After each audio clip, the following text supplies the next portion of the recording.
CPI వల్లే కాంగ్రెస్ అధికారంలోకి వచ్చిందని నేను చెప్పలేదు.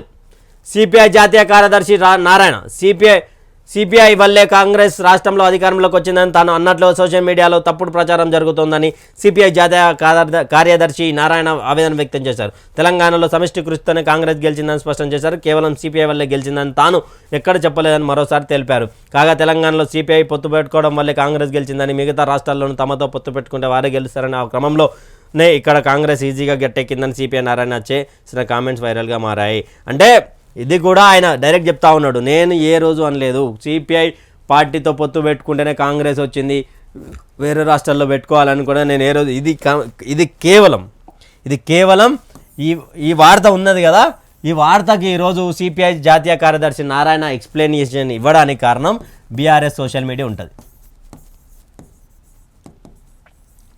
మీడియా పక్కగా వీళ్ళదే ఉంటుంది. ఆయన అన్నది ఒక మాట ఉంటుంది, వీళ్ళు వేసిన ఎత్తుగడ ఒకటి ఉంటుంది. వీళ్ళు మార్ఫింగులు ఇక్కడ కర్ణాటకలో ఏది జరిగిందో అది చేస్తారు వీళ్ళు అంతే. కర్ణాటకలో ఏదైతే జరిగిందో వీళ్ళే భారత రాష్ట్ర సమితికి సంబంధించిన వాళ్ళే సోషల్ మీడియా వేదికగా చేసి ఉంటారు. ఇక దాన్ని పెద్దగా సిపిఐ నారాయణ గారుగా దాని మీద ఎక్స్ప్లెనేషన్ ఇచ్చారు. ఎంపీలకు కేసీఆర్ అలర్ట్ మెసేజ్, అందుబాటులో ఉండాలనే ఆదేశం. ఢిల్లీ నుంచి హైదరాబాద్కు పార్లమెంట్ సభ్యులు ఒక్కొక్కరితో మాట్లాడనున్న బీఆర్ఎస్ అధినేత. పార్లమెంట్లో జరుగుతున్న పరిణామాలను దృష్టిలో ఉంచుకొని బీఆర్ఎస్ అధినేత కేసీఆర్ పార్టీ ఎంపీలతో భేటీకి అన్నారు. ఎంపీలంతా అందుబాటులో ఉండాలని ఆదేశించారు. ఒక్కొక్కరితో విడిగా మాట్లాడనున్నట్లు సమాచారం. పార్లమెంట్ సమావేశాలకు వెళ్లిన ఎంపీలు ఢిల్లీ నుంచి హైదరాబాద్కు చేరుకున్నారు. అయితే పార్లమెంట్ అనుసరించాల్సిన విధానాలను తదితర సమస్యలపై చర్చించే అవకాశం ఉంది. ఇప్పటికే పార్లమెంట్లో ఎంపీల సస్పెన్షన్ కొనసాగుతున్న తరుణంలో కేసీఆర్ భేటీ ప్రాధాన్యతను సంతరించుకుంది.